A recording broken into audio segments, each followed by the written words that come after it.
Every story appears ordinary till you see the core side of it. And what you're looking for is the story behind the news. We bring it to you from Lagos, the commercial capital of Nigeria. Giving you all sides and political stories round the clock. Every detail from the start line to the final whistle. CoreTV News, expanding your view.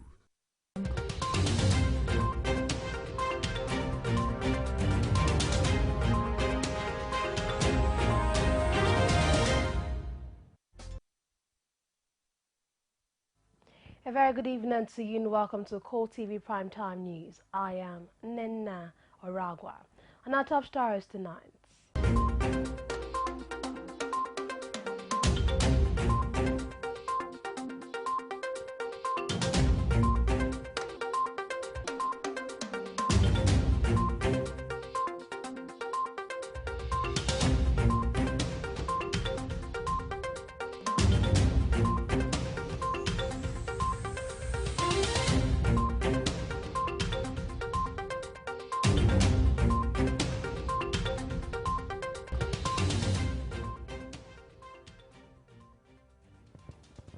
Thank you so very much for joining us tonight. We begin the news with the report that Organized Labour's Day 3 protest against hike in petrol pump price in Lagos was almost marred by violence.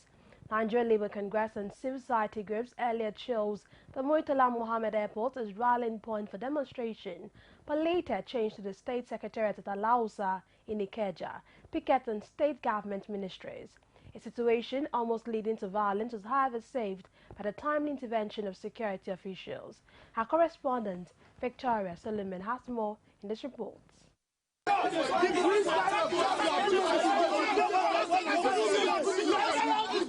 Alausa, Ikeja, the seat of most ministries in Lagos State, almost shut by labor union members. The protesters summed the area with a view to picketing and compelling workers to join the strike. Workers who defied the no-work order of the NLC are trapped in their various offices for hours until the intervention of the police.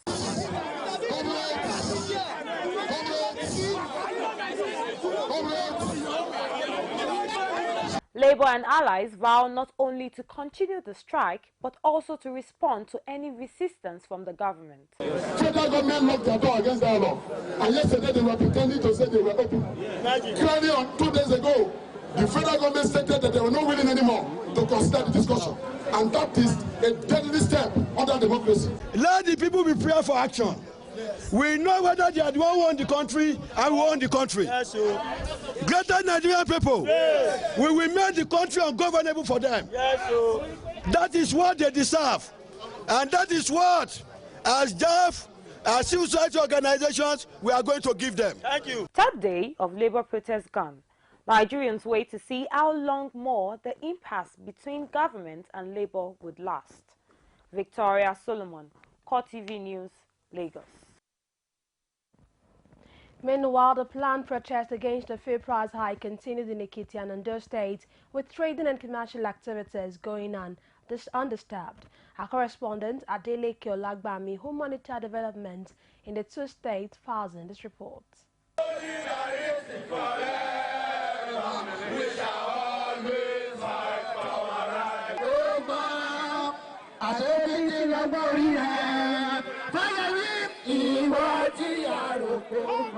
As a planned protest, the Nigerian Labour Congress reaches its third day in Ekiti State.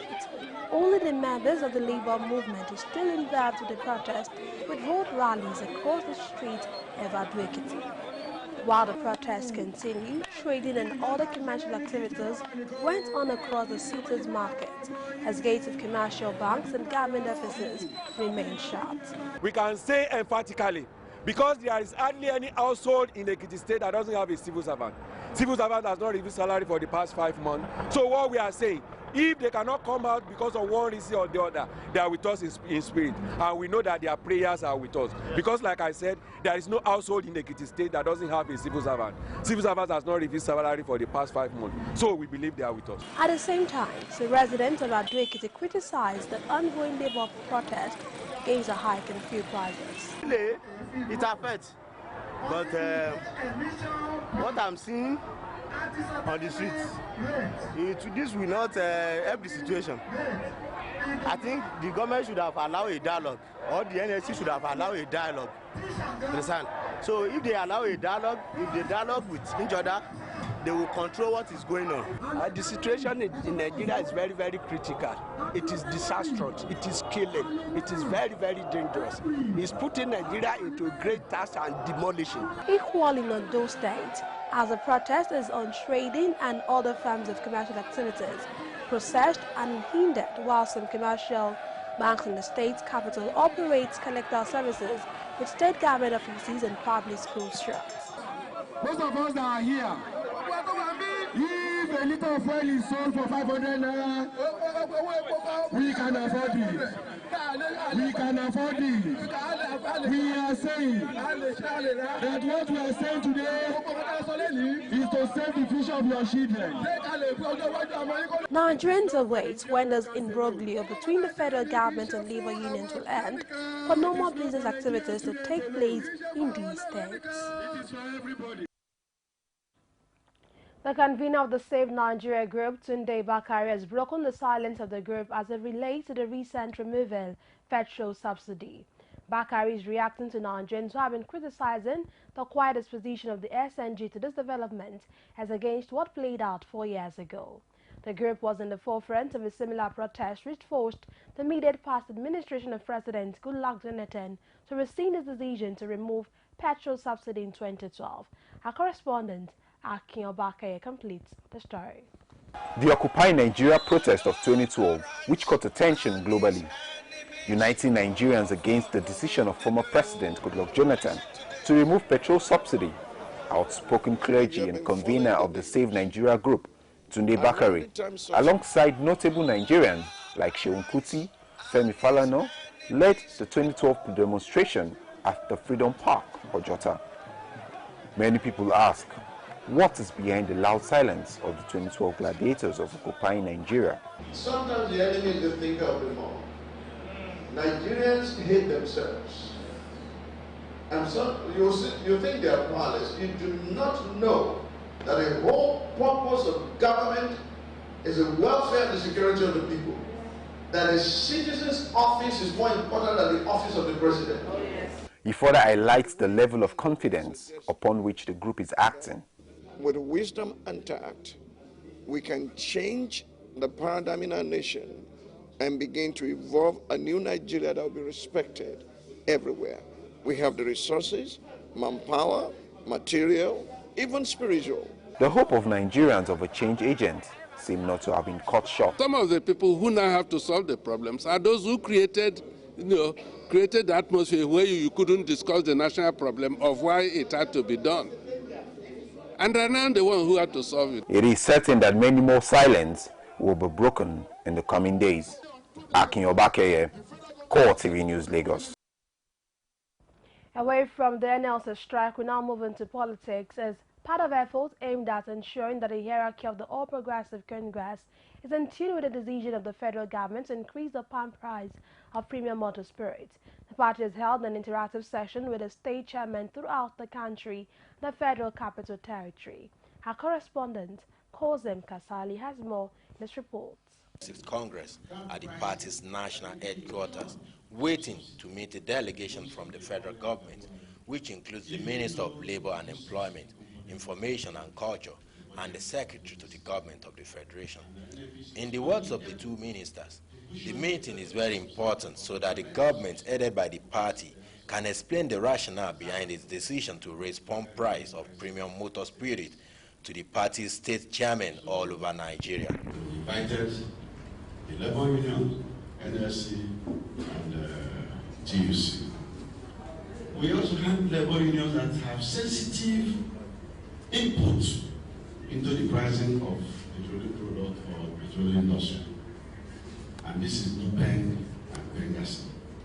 In his response, the national chairman of the party, John Odige Oyegun, expresses his delight that the government is taking the step to carry along its state chapters and ensure that they know what is really going on rather than forming opinions from hearsay and rumor. Some of the chairmen spoke of their impression on the meeting with the government delegation. That we as a party, we have decided to be behind our president and support him to the latest. We think it is in the best interest of our country, and as party chairmen and secretaries and leaders, we endorse it. We congratulate the president for this courage, and we note that countries don't move or don't grow without leaders being able to take painful but exigent decisions. Every one of us is quite satisfied after the discussion. With this step and the visit to the national headquarters of the Nigerian Labour Congress by its national leader, Asiwaju Bola Ahmed Tinubu, the All Progressive Congress seems to have taken its charm offensive to another level. Kazim Kasali, CoreTV News, Abuja. Forever, solidarity forever.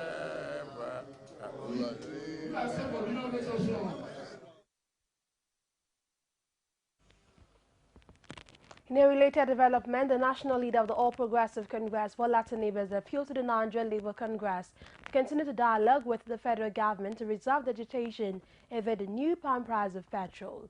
The APC national leader was at the national headquarters of the Nigerian Labour Congress with the Osun State Governor Rauf Aregbesola to, in his words, reserve a lingering issue of national development. Our correspondent, Emmanuel Ehijene, completes the story.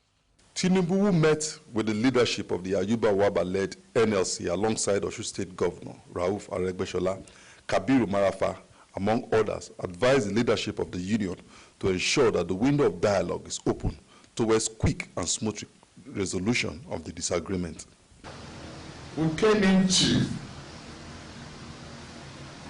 appeal to you and go back to history. We work really hard since early 90s to bring Nigeria on progressive path. We are here to appeal to Nigerian labor under the able leadership of the courageous, dynamic, and purposeful person in the personality of Waba to suspend the strike. NLC President Ayuba Waba disclosed that Labour is ready to return to the negotiation table with the federal government, but added that he will consult with NEC of the NLC before any final decision can be taken. I thought that on the basis of truth, we stand to actually advance all those issues. And therefore, I want to thank you immensely, the leader of APC, for this visit. And I assure you that this message will be conveyed, and certainly we will try to ensure that our people are able to appreciate this message. Emmanuel Ehijene, CoreTV News, Abuja. Legal practitioners in Plateau State are calling on the various labor unions in the country to unite so as to have a common front. They made a call with respect to the weak impact of the ongoing industrial action is making across the country. Plateau State correspondent has details of this report. Some legal luminaries in Jos, the capital of Plateau State, are blaming the poor impact of the ongoing national strike on the division among the labor unions. They call on them to unite if they want to be taken seriously by government and the citizenry, adding that the seeming state of confusion is affecting everyone in the country. We are supposed to be in court yesterday. We were short. The entrance to the High Court is under lock and key. We're supposed to be in court today. So the litigants are suffering.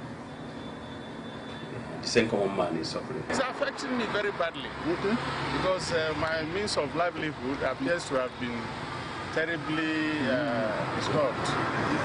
Yes, in terms of the fact that I went to court yesterday to conduct my normal business of court, only to be told that there was strike. We had to go. According to Friday Shribu, the federal government did not act in good faith when it ran to court while negotiations were still on with labor. He urges the organized labor to close their ranks if they do not want to be taken for granted. Again, if you are talking about deregulation, why must you peg price? Leave it to the market forces now. Anybody that imposes and wants to sell at 10 naira, let him sell. Anybody that imposes and wants to sell at 50, How about the telephone we are using? You go to the one that is cheaper for, isn't it? Yes. That's the regulation. Why should Kachuku go and peg the thing to 145? Others call on the striking unions and the federal government to return to the negotiation table in the interest of the common man. My advice is for them to go back to the drawing board, to the negotiation table, so that this thing will not affect the masses of this country and even the government. I'm sure if they go back, they will be able to arrive at a very good conclusion that will be good for the government, good for the labor. The impact of the industrial action in Plateau State is only felt in the banks and among civil servants as normal business activities continue in the state.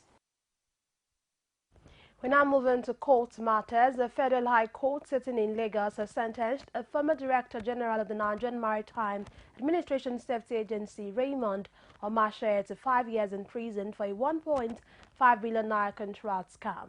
Economic and Financial Crimes Commission, EFCC, had arraigned Omashe for engaging in contract splitting and bid rigging estimated at over 1.5 billion naira while he was a DG of NIMASA. The offense, according to the EFCC, contravened Section 58, subsection 4D of the Public Procurement Act 2007. Omashe was also charged with money laundering contrary to Section 14, subsection A of the Money Laundering Prohibition Act 2004. Also, an Ebute Meta Chief Magistrate Court has ordered the remand of alleged wife killer Lekon Shode in prison for 30 days. Lekon Shode, the 51-year-old suspect accused of killing his wife, Ronke, was arraigned by the police this afternoon in Lagos, but the case has been adjourned to June 24. The dock worker, father of 2 children who allegedly killed Ronke in the night of Thursday, May 5, has been remanded in Ikoyi prisons. Gunmen today in Makurdi killed the Senior Special Assistant on Security to Governor Samuel Otom of Benue State, Denen Igbana. He was killed in the early hours at his Tionsha residence. Speaking during a sympathy visit to the family of the deceased, Otom vowed that Igbana's killers would never go unpunished. Otom describes the deceased as one of his most trusted and dependable appointees.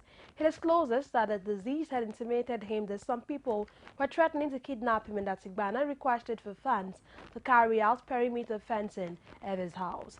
The governor assures that the government would carry out discreet investigations on the killings to unravel the motive and people behind the nefarious acts. You're still watching CoreTV Primetime News. We'll take a break now, return with more stories. Just stay with us. VAT, Value Added Tax, is a tax paid on all goods and services and remitted by the seller of the goods or provider of the service to government. 5% VAT is added to the total cost of goods and services in Nigeria, and when remitted to government, is used for funding development. The VAT you pay will be used by government to develop our transport infrastructure, like roads and railway lines, to continually improve our educational sector by building more schools and upgrading existing ones, to provide adequate security and a better quality of life for us all. Pay your VAT. Make your contributions to the development of Nigeria. It pays to pay your tax. This message is from the Federal Inland Revenue Service.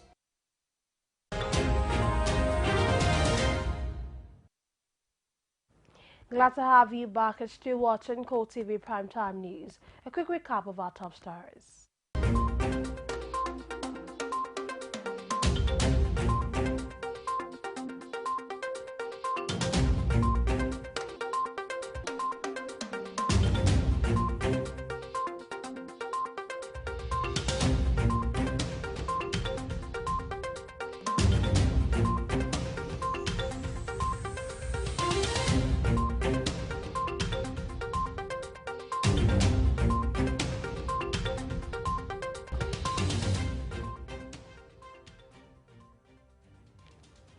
For these stories and more information, join us on our social media platforms, facebook.com/CoreTV News, on Twitter at CoreTV News NG,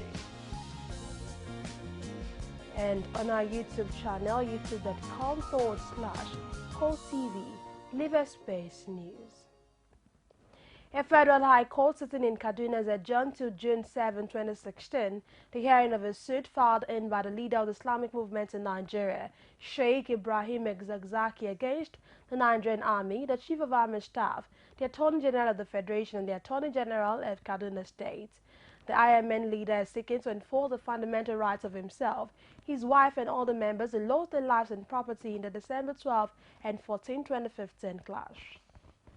The sitting was stalled because of the absence of representatives of the Nigerian Army and the Chief of Army Staff, who are the first and second respondents in the matter.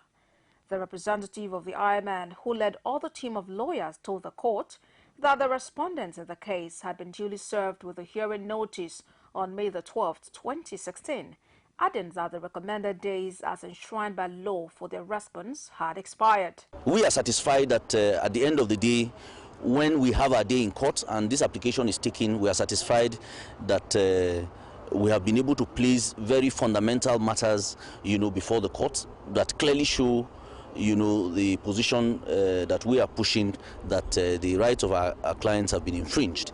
We'd only have to wait and see, how the court rules, in respect of these matters. He further expresses his satisfaction with Friday's ruling. We have filed 2 fundamental rights applications seeking the enforcement of the fundamental rights of the leader of the Islamic movement and his wife. Both matters came up for hearing this morning. Ordinarily, they ought to have responded to the said application, considering the fact that the Federal Attorney General had indicated that they were in the process of filing their response. The counsels to the third and fourth respondents, the Attorney General of the Federation and the Attorney General of Kaduna State, were present at the sitting, with the Attorney General of Kaduna State saying, File our papers on behalf of the Attorney General of Kaduna State.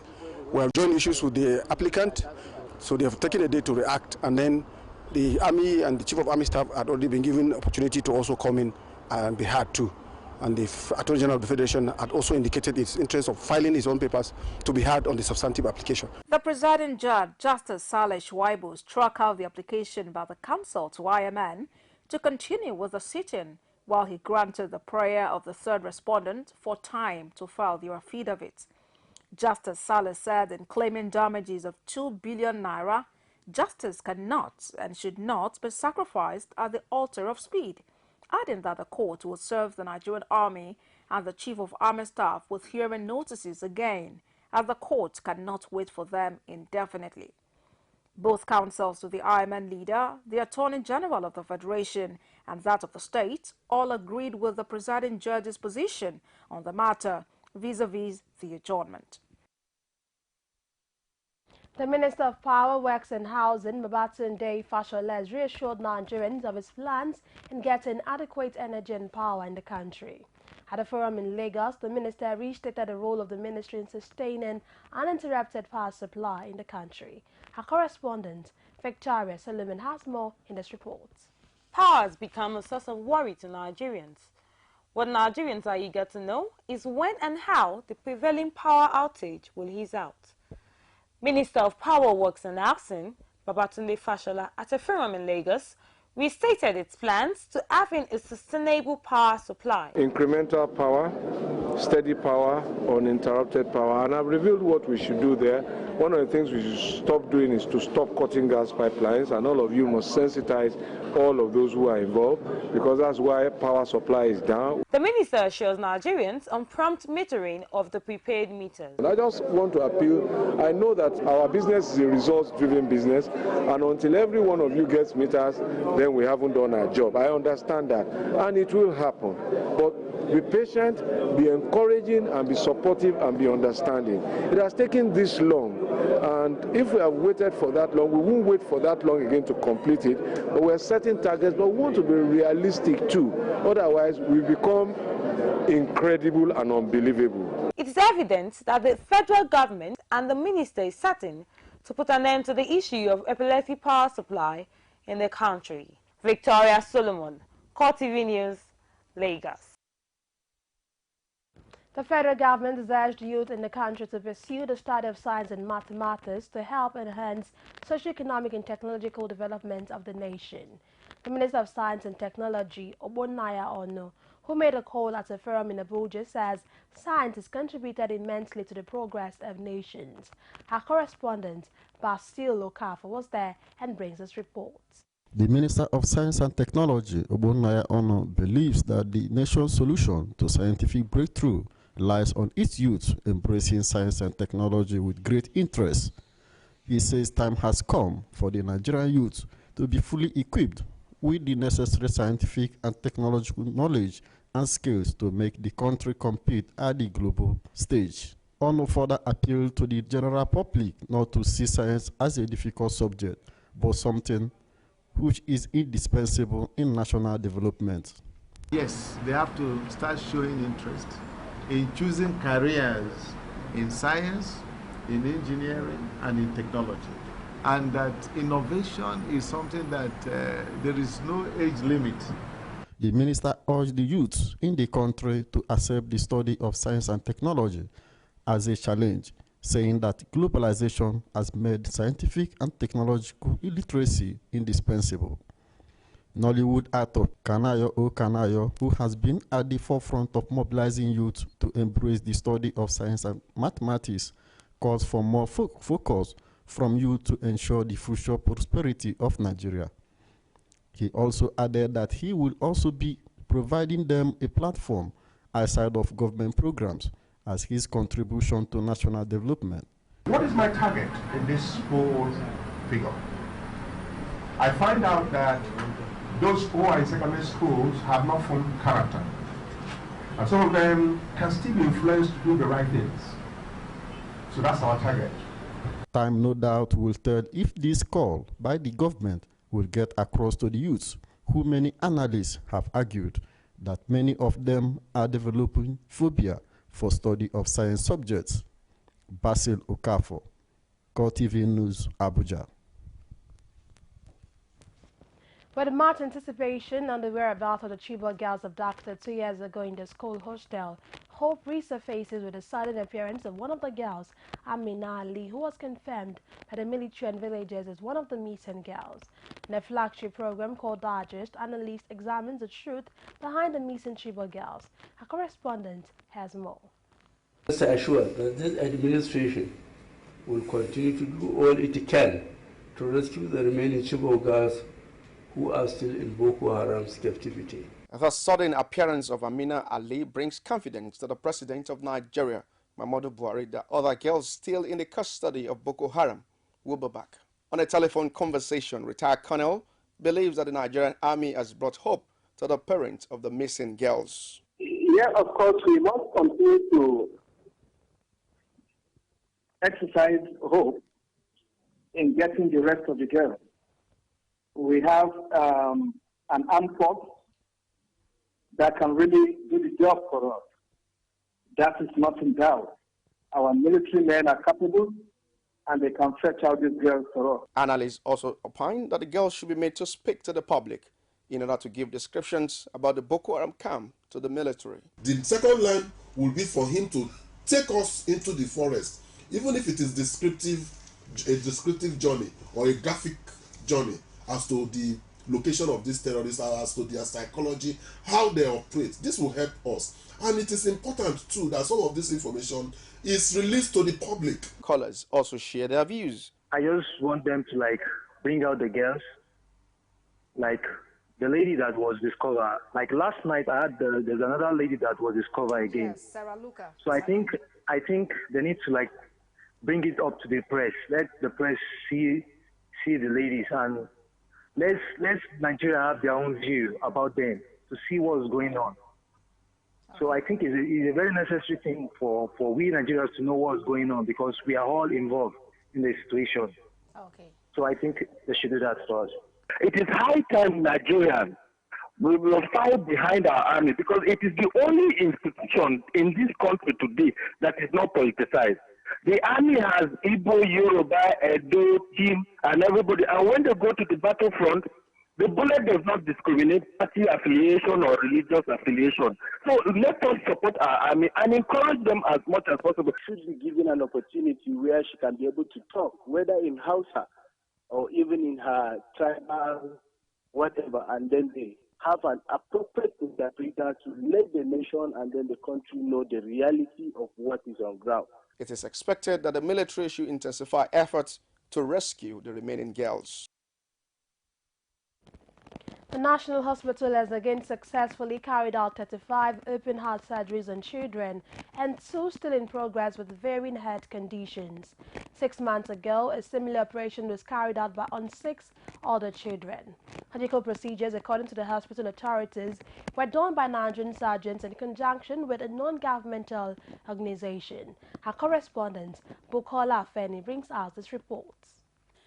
35 children with heart diseases of varying complexities were operated in the course of the week at the National Hospital Abuja, with partnership from Jos University Teaching Hospital and an international team of cardiosurgeons. Some of the patients are from hospitals across the country.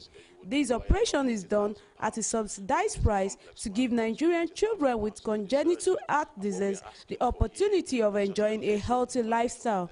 The patients had been at the cardiac intensive care unit from where they were wheeled to the theater for corrective surgeries.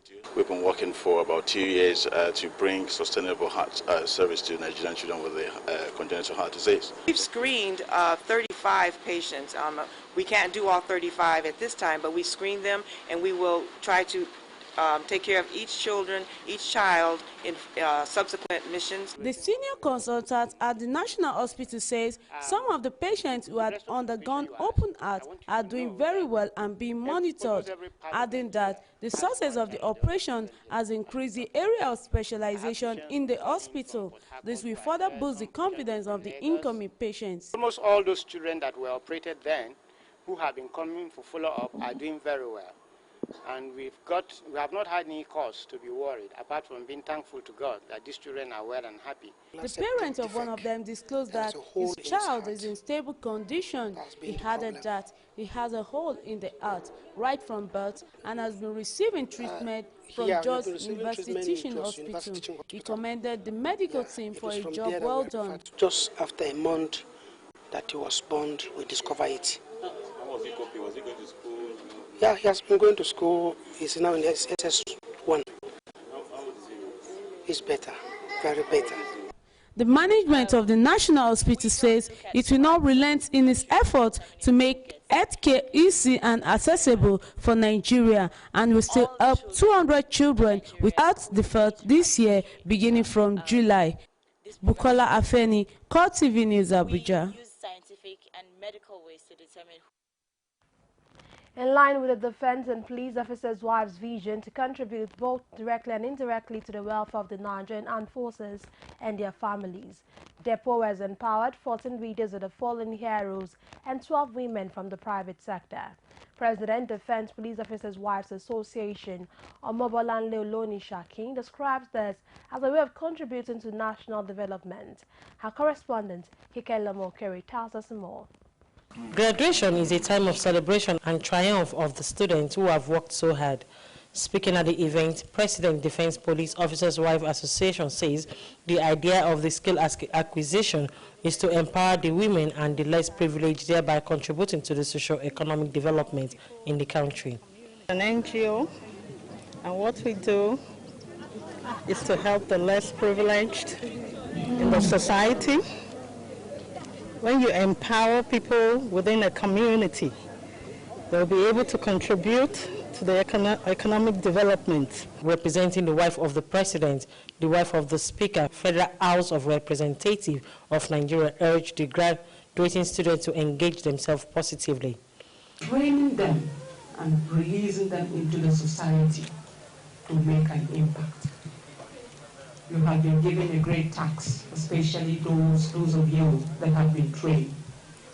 When I was going around and checking the things that came out of your hand, and the president of the POA was saying, which one do you like? I love all of them. They look so beautiful. Some of the graduating students also aired their views. I'm very happy with this program because this program has taken me where I belong now.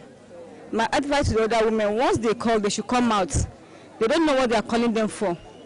Those ones, they come out, they benefit today. In the 6 months, it was like we should not even graduate at all. We should just continue on and on, but with us we have to go. And my advice for others widows is they too should come and experience what we experience. However, this is the first set of the 26 trainees who graduated in different vocational studies. Kikelomo Okeri, CoreTV News, Abuja. The Minister of the Federal Capital Territory, Mohammed Bello, has enjoined the chairman and vice chairman of the 6 council areas of the FCT to shun acts of corruption as they assume office. Bello stated this at the swearing-in ceremony of the newly elected area council's chairman. Our correspondent, Abiola Oluwole, completes the story. A few weeks ago, residents of the Federal Capital Territory went to the polls to elect those that will man the 6 council areas of the capital city. The successful transition set the stage for the eventual swearing-in of the newly elected council chairmen and their deputies. Speaking after the administration of oath to the new area council executives, the Minister of Federal Capital Territory harped on the essence of shunning corruption as they take charge in their various area councils. Bello also urged the chairmen to also match their revenue profile with their expenditure, considering the current paucity of funds in the country. I want you to understand that no matter the lack of resources, you can still work for your people. As they assume offices, residents of the FCT are calling on the council chairman to place premium on effective service delivery to the people. Service to people is a must to every area council chairman. Not service to themselves, but service to people that voted them to power. And if they failed, they should be ready to be stoned with a stone. It will be recorded that the ruling All Progressives Congress won 5 out of the 6 council areas of the Federal Capital Territory, while APGA won the remaining one. Abiola Oluwole, CoreTV News, Abuja. Still ahead on CoreTV Primetime News, more wreckage of Egypt Air missing flights found. Details of this and other stories from outside Nigeria after this break. CoreTV News now live on all Androids. Welcome to CoreTV Primetime News. Download CoreTV News app from your Play Store. Click on the menu to see all our top stories from politics, sports, business, foreign news and live TV to watch us live on your mobile. I want to know why I should be believing them. You can also click on video to see all our YouTube videos. CoreTV News, a 24-hour news station.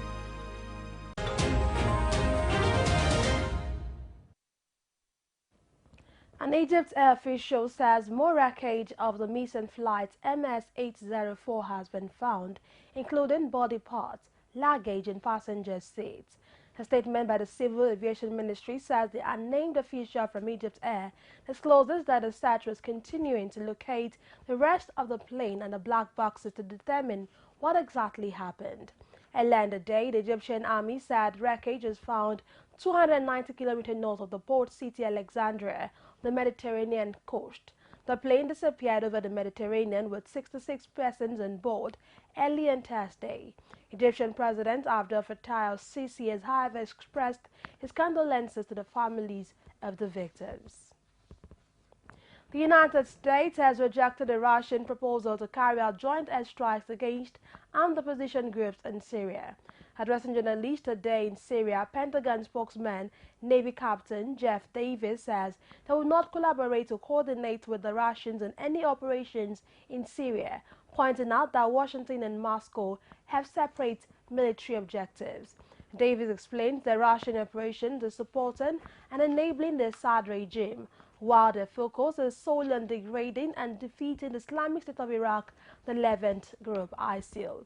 Earlier today, Russian Defense Minister Sergei Shoigu suggested the two countries launch joint strikes against al-Nusra Front and other armed groups that do not support a failed truce brokered by Moscow and Washington in February. Curfew has been clamped in Baghdad after thousands of protesters, including supporters of powerful Shia Muslim cleric Muqtada al-Sadri, stormed the heavily fortified Green Zone in the Iraqi capital. Witnesses say Iraqi security forces opened fire and used tear gas on protesters who entered at least one government building, injuring dozens. The government imposed a curfew in response to the violence at the Green Zone, which houses parliament, government buildings and many foreign embassies. Al-Sadr has expressed support for protesters and condemned the use of force by security operatives. Turkey's parliament has ratified a bill that would strip some legislators of immunity from prosecution. Championed by the ruling Justice and Development Party, AKP, the bill will amend the constitution, adding a temporary clause to remove immunity from a total of 138 deputies, the exact number who are currently facing criminal investigations. Currently, 51 opposition Republican People's Party, CHP, members of parliament, 50 HDP MPs, 27 AKP MPs, 9 Nationalist Movement Party MPs, and 1 independent are facing investigations. In a secret ballot today, the bill gained the backing of 376 of the 550 parliamentarians. The move is, however, being seen by members of the pro-Kurdish People's Democratic Party as a direct attack on them. We now move on to sports. Power style, and that's what he delivered. The Minister of Youth and Sports Development, Solomon Darling, has decried the inability of the country's contingent to embark on overseas training ahead of 2016 Rio Olympic Games. While speaking before the Senate Committee on Sport, Darling notes that already the 78 athletes that have qualified also have started their foreign campaign, but for the lack of funds. Darling further regretted that the 2.9 billion naira which President Muhammadu Buhari released for the 2015 All-Africa Games, as well as the preparation for the Olympic, was not effectively utilized for the purpose for which it was released. This is against claims by the former Director General of the Fund's National Sports Commission, Al-Hassan Yakmout, that he left behind over 640 million naira after the All-Africa Games. Darling vows to unravel what happened to the money. The governing body of Union of European Football Associations, UEFA, has charged Liverpool and Sevilla for disturbances by the crowd at the Europa League final, which was played on March 18, 2016. Rival supporters clashed before kick-off at St. Jacob Park in Basel after some Liverpool fans obtained tickets in the non-segregated Sevilla end. Furthermore, the Spanish club, who won 3-1, sold only 7,000 of their 9,000 allocated tickets, with Reds fans appearing to fill 3/4 of the stadium. Liverpool is currently facing charge for setting their fireworks, while Sevilla, who play Barcelona on Sunday's Copa del Rey final, also received a charge for throwing of objects. The case will be dealt with on July 21, 2016. Barcelona fans have been permitted to bring pro-Catalan independent flags to Sunday's Copa del Rey final with Sevilla. Supporters had planned to have Scotland flags at the Vicente Calderon after the government representative in Madrid decided not to allow Estelada flags, stating operational and security reasons. A Madrid judge, however, has overruled the decision after Barcelona appealed, stating it was an attack on the freedom of expression. Catalan nationalist organizations had decided to hand out 10,000 Scottish satyrs at the Madrid finals after the flag was banned. And that's it on CoreTV Primetime News. But before we go, a quick recap of our top stories.